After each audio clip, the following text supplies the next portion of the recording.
And this is London, but broadcasting to you, of course, all over the world, thanks to the wonders of the internet, thanks to SputnikNews.com. We're also on FM in the Washington, D.C. area. 105.5 are the magic numbers there. And on AM across the United States from coast to coast. But uniquely, I think, this is a radio show with pictures. And many of you, maybe even most of you, are watching the show as well as listening to it. If you're watching on Facebook, either my Facebook or RT UK News Facebook or RT.com Facebook, the magic words are share, share, share. Because we just don't have to beat the opposition here. Not that there is much opposition. Certainly on a Sunday, this is the only place you'll get proper politics discussed, proper cultural and other vibrant issues. But we have to beat the algorithms, if you get my drift. So the only way to do that is for you to take matters in your own hand and share, share and share on Facebook. You can also watch on YouTube, on my own YouTube channel, on RT's YouTube channel. You can also watch on my Twitter, and tonight for the first time, you can watch live on Instagram. Thank you very much, those who are doing so this way. So a plethora of platforms in which you can be a part of the Open University of the Airwaves. Now, Love Island became Death Island with the news that the erstwhile presenter of the show, Caroline Flack, at the age of just 40, took her own life, and may she rest in peace. She clearly was a woman who got caught up in something very sinister, very damaging indeed. And I'm going to deal with this story from both sides, because there's a danger of the British, in a fit of moral hysteria, attempting to address the issues raised by this young woman's death in entirely the wrong way, in ways which will make every matter worse. Some of you won't like my take on these events, but it's my duty to tell you the truth as I see it. Love Island is an excrescence. I have never watched it, of course, but it is a narcissistic jamboree, exploitative in the extreme, of young people at the most vulnerable parts of their lives. And it's done for profit, for ITV, and it's done for the profit of the revolting tabloids that we have here in Britain, who suck at the teat until it bleeds, and bleed it has. 2 of the participants of Love Island have committed suicide, and now the presenter, who was paid £2 million a year to present Love Island, has taken her own life at the apex of her fame and presumably wealth. Everyone gets a piece of the action, but some people get more of a piece than others. The tabloids fill their pages on a daily basis with the latest trials and tribulations of young teenagers, young people, young vulnerable people, making a fool of themselves, betraying each other, betraying their partners outside, preening and cock-walking down the beaches of wherever it is filmed. The whole thing is based on muscular, beautiful young people who, of course, do their best to live up to that ideal. But it doesn't always work out like that. They're not always the people that they are pretending to be on screen. That's what happens in reality TV. I spent 22 days inside the big house of Big Brother. I know what it does to your mind. And so it came as no surprise to me when serious problems began to present themselves with people who'd been released from the island and on whom the cameras were no longer trained, and who had to face the music of the things they had done and said on that television program. The tabloids love it. It's a staple of the tabloid. The only reason I know about Love Island, or have ever heard of Caroline Flack, was because when I was on a local radio station here in Britain, owned by Rupert Murdoch, who owns the biggest of the tabloids, of course. They would speak about nothing else in the show before I came on air. And the man who had to hand over to me was the associate editor of The Sun, the worst of Mr. Murdoch's British tabloid newspapers. Dan Wootton was his name. He's crying today in his Chardonnay about the demise of Caroline Flack, but he was writing horrific stories and exposés about her before she committed suicide. He's crying now. She's not crying because she's dead, Dan. Now, all of that may seem to you to be a prelude to me demanding new laws, state action, and so on. But it's not. Because I'm here to tell you the only thing worse than the rabid mass media, the rabid so-called mainstream media that we have in this country, the only thing worse than that is a state-controlled media, where there are laws to protect rich and famous people from exposure. And there's people now, right now, gathering signatures. I heard one in the car on the way here. 92,000 people have signed a petition demanding social media safeguards for celebrities. Now just pause and think about that for 1 minute. Many of these celebrities are only celebrities because of social media. Many of these celebrities are consciously, proactively exploiting social media to put their price up, to sell tickets, to sell records, films, books. If you have a law which says social media celebrities must be safeguarded, what you are really saying is that they must be treated differently to ordinary non-celebrities and protected and safeguarded from criticism.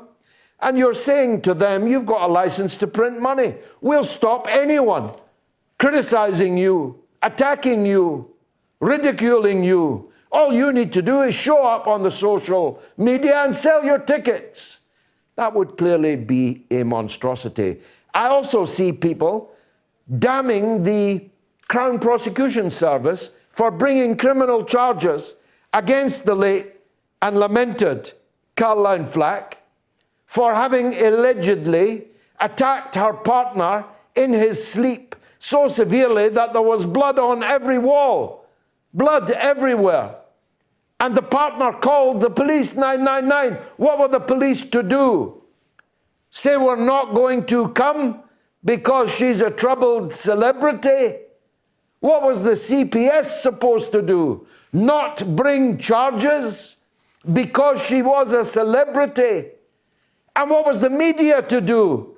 Not report the fact that a $2 million a year television personality had allegedly banjoed her partner at the very risk of his life, and that the police had been called, that the man had been taken to hospital. Do you really want to repress that kind of news?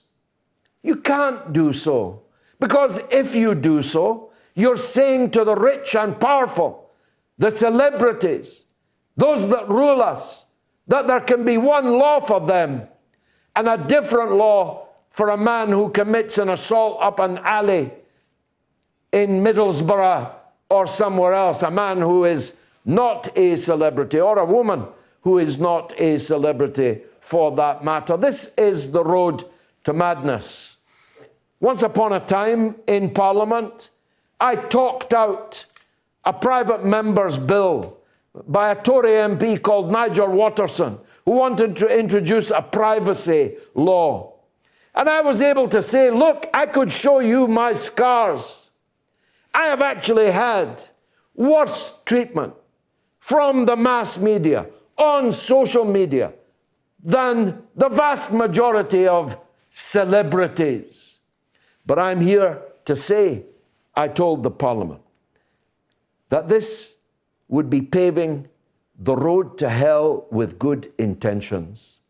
Because once rich and powerful people can do what they like, shielded by laws which have built walls to allow them to carry on to their heart's desire, then you would be in a totalitarian society. And a totalitarian society bent to the wishes and the interests of the rich and powerful. Prince Andrew, for example, his conduct under a privacy law, under the protection of celebrities law, or whatever the petitioners want to call it, you would know nothing about the kind of things that the Queen's son has been doing with his well-upholstered life paid for by us, the taxpayer. If it wasn't for the Daily Mail, you wouldn't know any of these things. You wouldn't know about Ghislaine Maxwell. You wouldn't know about Prince Andrew and his relationship to Jeffrey Epstein, and now another sex beast whose private island he's been visiting. What was it about this sex beast's private island that first attracted you, Prince Andrew? What I'm saying is, yes, our tabloid media, yes, our mass media is oftentimes utterly revolting. But you try being in a state-controlled media environment, because I've been there. I've seen that. I tell you, it marks death for democracy, for freedom of speech, for freedom of expression, for freedom from the algorithms, and freedom from the people that own the platforms, the so-called public square that turns out to be anything but public. I promise you, that would be good night. Do not go quietly into that good night. Now, if there's blood on the beach on Love Island, there's blood on the walls in the Democratic Party in the United States. The latest wheeze, given the utter failure of the waxwork Joe Biden, given the utter failure of the fake Cherokee Elizabeth Warren, given the utter failure of Pete, however you pronounce his name, Buttigieg, is the best I can do. Given their utter failure to check the remorseless insurgency of Senator Bernie Sanders, they've come up with what must be the most grotesque pairing in history, certainly in Western political history. They want to run the billionaire Michael Bloomberg, former mayor of New York, a Republican, a man who went to the Republican convention and endorsed the presidential campaign of George W. Bush, a man who didn't even participate in the debates or the primaries up till now, but who's now spending money out of his $67 billion fortune like it was going out of fashion. But worse even than a president, Michael Bloomberg, would be Hillary Clinton as his running mate. And that, it appears, is what they intend. They intend to blow Bernie Sanders out of the water by running Bloomberg and Clinton as their ticket. Well, in one sense, look, it's incumbent on me to tell you, I would not encourage anyone to vote for Bloomberg and Clinton.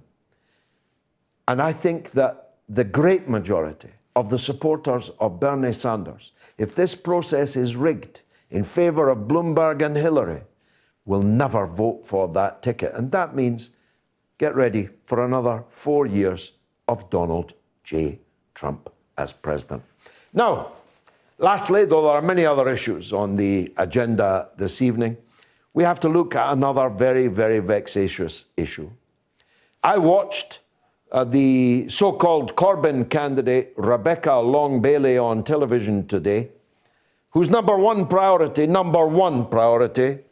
if she becomes leader of the Labour Party, is to deal with anti-Semitism in the Labour Party. Mind you, that's the #1 priority of all three of the candidates, as spoken on television. But Rebecca Long-Bailey wants to make it a law in Britain that if you identify as a woman, you are a woman. Not that you must be treated like a woman. As I've already told you, I've already done that. I had a comrade who was a man, whose hand I used to shake, who began to identify as a woman, whose cheek I used to kiss, but who changed back to being a man again and whose hand I now shake. If somebody wants to identify as a woman, I'm prepared to stand up when they come back to the table, open the door for them to go through first. I'm ready to kiss their cheek rather than shake their hands. In other words, I'm ready to treat them as they want to be treated. But they are not women. And to make a law which so offends science and logic has to be the most disastrous Labour policy yet. And yet, they're starting to apply it right now inside their own party. If anyone made the statement I have just made in the British Labour Party, imagine the party of Keir Hardie, the party of Ernest Bevin, the party of James Callaghan, Michael Foot, Tony Benn, you would be expelled forthwith from the Labour Party for making the statement that I just made, because their position is that if you identify as a woman, then you are a woman. This is the edge of madness. As a matter of fact, it's over the edge. It's into the chasm of madness. But that's what Rebecca Long-Bailey intends for you in Britain.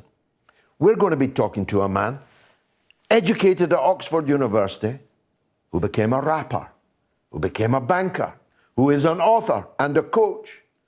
Of course, he's the legendary Zubi. And what's his connection to this story? Well, he's a super strong guy. So he decided to identify as a woman, albeit briefly, in order to break the women's weightlifting record.